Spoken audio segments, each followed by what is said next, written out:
time you run as a Republican delegate, okay? And it's required to do that. And it falls there again under the same form, the IRSC/CA-1 form that has to be attached to your declaration of candidacy to run for the office of delegate. And just, I mean, that's the way it is. There's not really anything I can do about it. I didn't write it. So you say that you got a hold of somebody and they say, well, about, you know, after the February 10th. Yes, after the fact. So why have we come here? It just seems like a waste of time. See, to me, I was just told, basically, you know, you fill out 1037. Well, when I did, I came in here, I said, well, I'm new to this. I guess I need this thing notarized, and, oh, okay, no problem. Well, bam, notarized it, and there you go, and then running around the clerk's office, and then all of a sudden, wait a minute, you never voted before. I was like, no, I haven't. Well, hang on a second. Run around, come back. Alrighty, here you go. You're on the ballot. That was all I was told. It seems like if we had the right people in there, they could have said, hey, look, you know, under these conditions, since you haven't ever voted before, you must fill out a M1 form with Mr. Randall bills. But see, it seems like this is the problem we've been having with just general people that's trying to make a difference, but we have to, you see where I'm coming from? I understand. You know, I mean, it's like if you want to be in politics, it's like everybody said, it's like you must figure this all out by yourself. Because some people, I mean, you know, it's like I don't know nobody in the Republican Party right off the top of my head that I know personally that I could possibly, you know, try some information from. And, you know, and basically, you know, because I've never voted, because really, I never gave a rat's butt about any of it, ever. Didn't care. I drove a semi my whole life, worked in a factory till I turned 21, got my CDLs, and went and seen the nation. Well, in that time that I've been trucking, and I was born and raised in Washington County, delivered by Dr. Apple, and, you know, everything, it's like, my pay has stayed the same for years.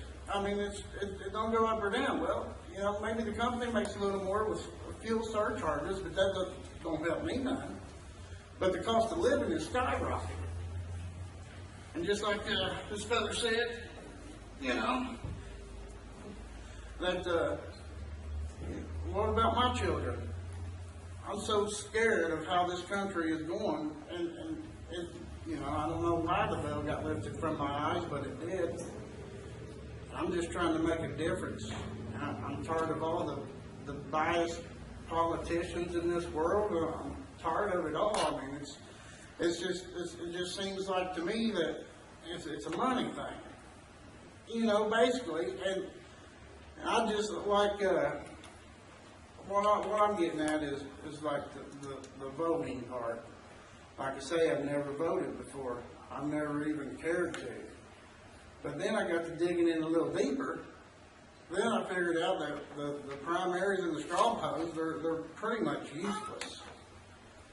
And I mean, well, I shouldn't say useless. It gives you an idea of how the people are leaning towards for the popular candidate. And I was like, well, I was thinking to myself, that's not good enough. Because I want my vote to count.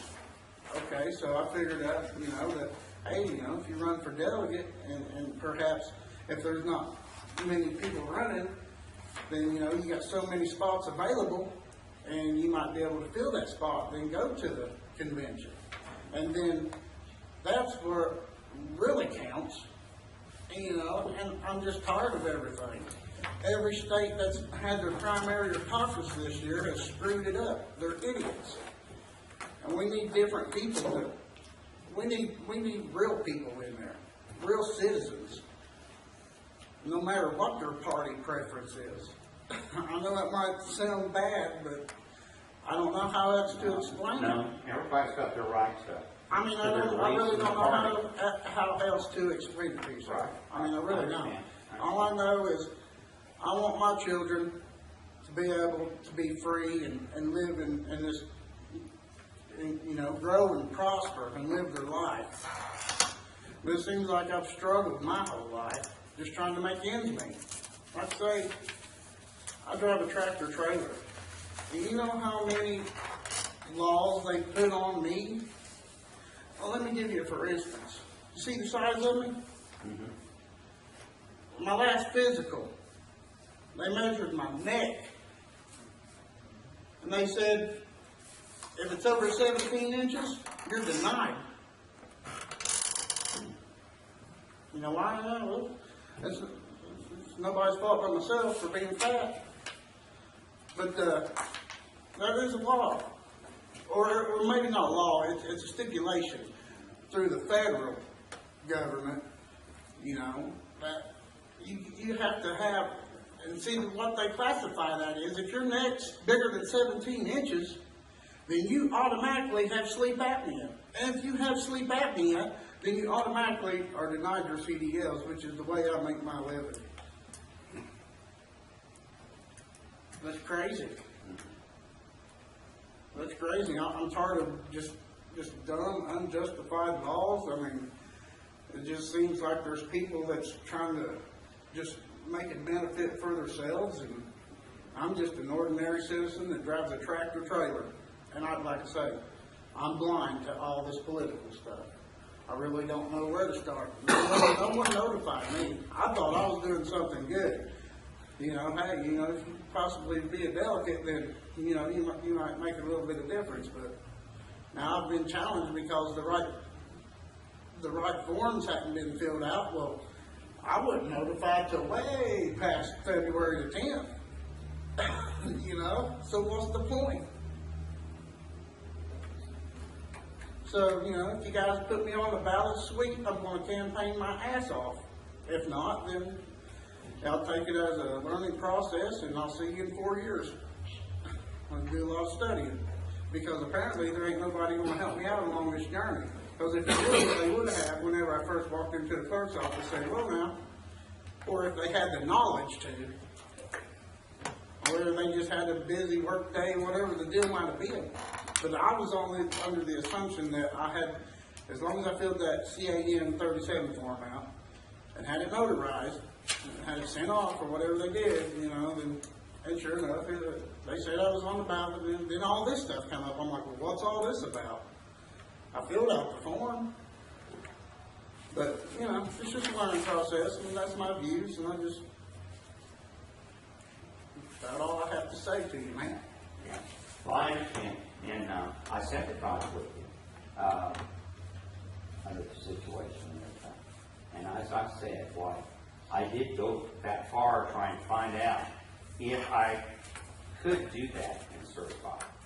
I mean, it's like you said, you contacted somebody. I didn't actually catch who you contacted. You was like, well, is it possible that I could, you know, write them in after 10? No, then why are we here? Why couldn't we just got a letter in the mail saying, hey, you're denied. Sorry about it. See you in 4 years or whatever. Because honestly, I feel like it's a waste of my time, man. Like I say, I drive every day, and people who never drove a tractor trailer or anything just don't have a clue about what goes on around the world besides Salem, Indiana. You know, it's a very dangerous job, and there's all kinds of rules and regulations. Now, you know, they took a lot of stipulations off of the trucking company themselves and put them on the driver. It's like, you know, for instance, if you get caught overweight. Now, if you get caught overweight, used to, it went on the company. And they had a point system, rating system with the Federal Department of Transportation. And they got in so many points, then the red flags started coming up, and then that's when they would come in and audit. But since that CVSA started or whatever, they put it all on the truck driver.